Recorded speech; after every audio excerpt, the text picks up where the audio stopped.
Hello. My name is Kim Addis, and I'm the president and founder of Frame of Mind Coaching. And you have just joined the Frame of Mind Coaching podcast, where we invite willing leaders from across the world to join us to get coached live and in person right on the podcast.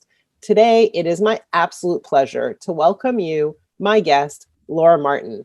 Laura is not only the COO of the largest brokerage in Canada, real estate brokerage, right? Yes. Mortgage. Right next door. Right next door. Not only is she the COO of the largest mortgage brokerage in Canada, she also has a startup called Lingo Learn. Welcome, Laura. Thank you for having me, Kim. It's an absolute pleasure to be on your Frame of Mind podcast. I am a huge proponent of coaching, mentorship, and of course, just sharing knowledge in general. I think as soon as we make it to the top, it's our responsibility to lift as we climb. So Laura, tell us a little bit about, you got a lot going on. You're the COO. I'm imagining that's a huge responsibility, and you have a startup. So how are you doing both? And what are these two things? Just help us understand. How indeed, right? How it feels like I'm falling forward sometimes. I always just make sure to make forward movements on my initiatives. My personality is very much as a visionary. So I love taking on new challenges and, starting new departments and having a different sort of task or responsibility every day. Sometimes I focus on marketing, sometimes it's recruitment, sometimes it's strategy or networking. So I do love the fact that as an entrepreneur, I have so many options in terms of what I want to do with my day. However, it's a big deal, right? So I have a lot of people relying on me. Yeah. So before we jump in, I just want to understand, people mostly understand mortgage. What is Lingo Learn and why a startup at the same time? So just fill us in on that. Sure. Yeah. So I've been the chief operating officer for Matrix for 10 years, and my background is as a mortgage broker. So I run a team of 100 agents over there. But over the last maybe 6 or 7 months, I had an opportunity to jump into the English as a second language teaching sort of industry with a very attractive client. And really, since I've mastered the art of learning to learn, I was able to just lean on expert opinions, do a ton of research, read a bunch of consulting books, put together a proposal, hire the right people, and make it happen in the last 6 months. So, education has always been a passion for me. And I'm also just a very rational and quick thinking person. So if I see the numbers and I see the market potential and I see an opening, I'm going to take it. And that's what happened there. Okay. And I'm imagining that you apply this rationality and quick thinking approach to also the mortgage industry. Yeah, I do. I really make sure that we focus on developing the right kinds of skills, on making things more efficient, and really focusing on people over numbers, because the computers can do all that number stuff, right? So I really focus on the sales training, the marketing, and the connecting with people. Okay. So tell us, what is your greatest challenge right now? What's happening in your world that you're like, okay, I can use some coaching? Girl, I'm spinning too many plates. Okay. It's a balancing act. And every day I achieve great things and every day I drop a few balls. Okay. It's rarely going to be 10 out of 10. Okay. So tell me about the kinds of balls you're dropping. I just want to get a sense for what falls through the cracks. Okay, things that might fall through the cracks are I guess I'm a procrastinator to some degree. So anything that has to do with budgeting, expenses, or follow up, that kinds of stuff.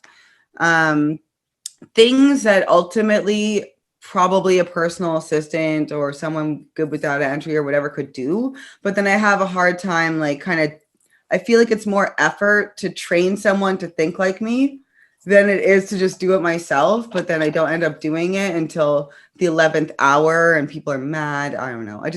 I would say procrastination gets in my way the most. So let me ask you a question. When someone gets mad, How do you do that? What do you do about it? How do you get out of that? Well, it's not that like people are like flaming me, but I know that my integrity is getting chipped away at. And over the long term, that's not good, right? Maybe silence is even worse than someone saying I'm disappointed. Okay.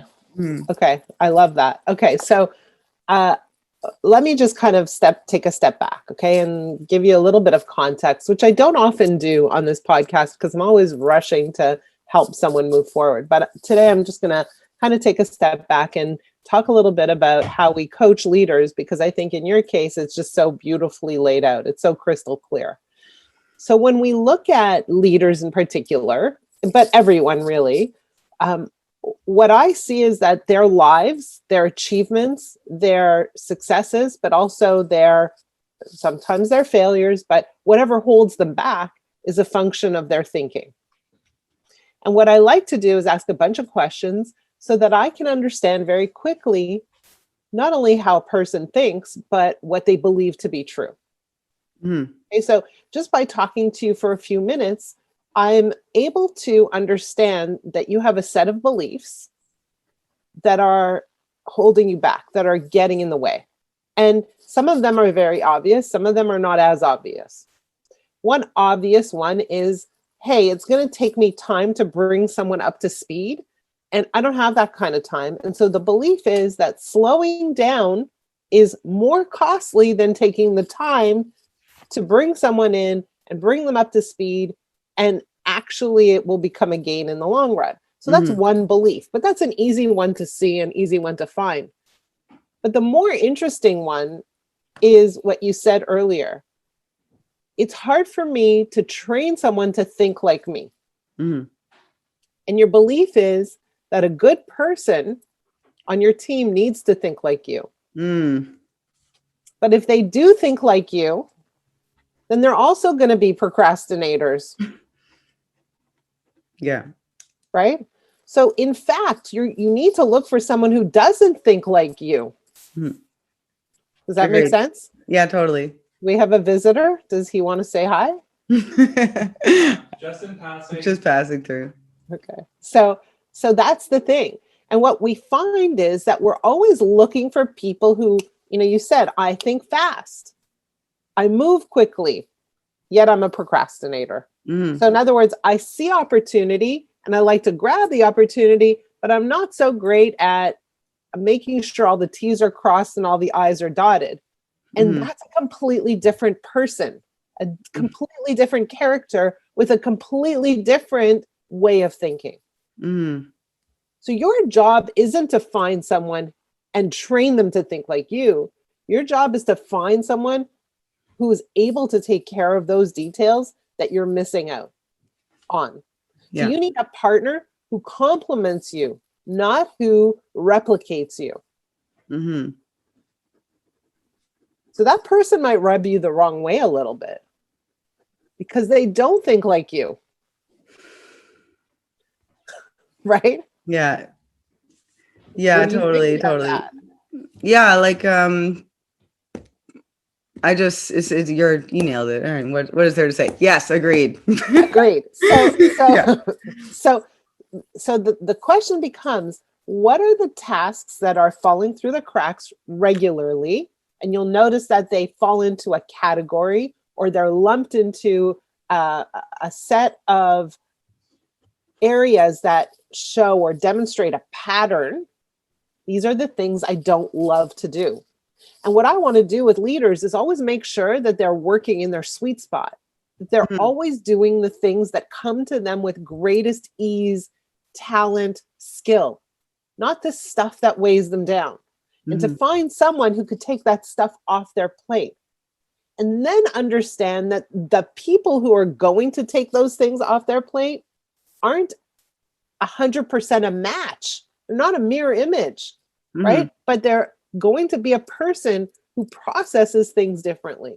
And so now the question becomes, how do I work with someone who looks at the world a little bit differently than me, but adds an infinite amount of value to my life and my business? So now we start to create a plan about who are we looking for? What skill sets do they need to bring to the table? What experience do they need to have? How should they process things and information? Right? Yeah. And how do we test for that? So Yeah. I might give them an article, for example, to read that has mistakes in it. And I might say, what do you think of this article? And I want them to say it's filled with mistakes. I don't want them to say, it's good. Right? Just as an example, just to understand, are they willing to say, I'm not happy with this, it's not perfect? Are they able to point out or find the errors and be able to fix the mistakes that I am making? Right? Do they have my back? Yeah. In the ways that slow me down. This makes a lot of sense because I have ADHD, and it's a superpower and it's an absolute crippling disorder. So like I have figured out that I just need support systems, right? Like I have a cleaning lady that doesn't just, clean surfaces. She'll be like, Laura, like, why is your cleaning supplies everywhere in the house, right? She will like centralize thing and like, like take care of a corner of the house each time and like organize it so that it can be usable, just because it's a task that would take me all day or a year or just never happen. Right. Yeah. So this principle should absolutely be applied to, my right hand in business. That right. And so when you say like my integrity is getting chipped away, so the cost of that is much, much higher than the time it will take you to bring someone up to speed, not to teach them how to think like you, but to bring them up to speed with where you're falling short and what you're looking for from them. Okay, so you have to define, here's the character I'm looking for, here's the personality I'm looking for, here's the skill set I'm looking for, and here's how I want to work together, and here's what I want to offload so that I can free up my time, so that I don't have things falling through the cracks, and so that I'm staying in my lane, meaning working in the places where I bring the greatest value to all my businesses, my life, my family, etc. Good? Yeah, useful. Good. Okay, and then I have another question regarding like time management. So I have one business at Matrix, which is very mature. It's running itself. It's extremely robust. There's like 20 support staff, 100 agents. It's okay for me to work at a high level there versus the startup. Like, I know I need to get my hands dirty with almost every aspect of it so that I can then hire and train people to do those jobs, right? Like I don't believe in telling people to do a job that you don't understand yourself. So I'm going to challenge that a little bit. We can't be amazing at everything. So for example, I run a company and I need a website. Do I know how to make a website? No chance. Oh, not in that sense, right? So I have a bookkeeper, I have a lawyer, like graphic designer. You have all the people. That. But I mean, in terms of like creating the vision for the company or like the standard operating procedures or the curriculum or just the methodology and things like that. So what's the question? How do I manage my time effectively? How do I manage my time? Yeah, because if I have, a mature career over here, and then also I have a very promising opportunity over here, should it be 50-50? Should it be 70-30? Okay, so bet on the horse that will make you more money? Help. I'm not a fan of looking at time management in terms of hours. I'm a fan of looking at time management in terms of energy and contribution. Those are two completely different concepts. Right? So for me, as I look at my company, my greatest contribution to the company is coaching, teaching, sharing the message in writing, on video, on podcasts, speaking engagements. That is my greatest contribution. So the question isn't how much time should I be spending doing that? It's how can I make my greatest contribution and offload all the things where I'm not contributing well. That principle applies to both businesses. What's my greatest contribution? And as long as I'm living in that state, let's call it 80% of the time, then I'm moving both businesses forward. Mm. But if I'm rolling up my sleeves and getting my hands dirty, as you call it, in places that are simply not the place where I can contribute well, then that's a waste of time. Mm-hmm. Right? And also, when I spend time trying to contribute in places that are not my strength, what happens? I get tired, drained, grumpy. And in fact, when I do that, I am taking away from the company. That's a poor use of my time. That's a detriment. Because now I'm not contributing, I'm draining it. Bad idea. So you really need to look at your time management instead of how many hours should I spend here and here.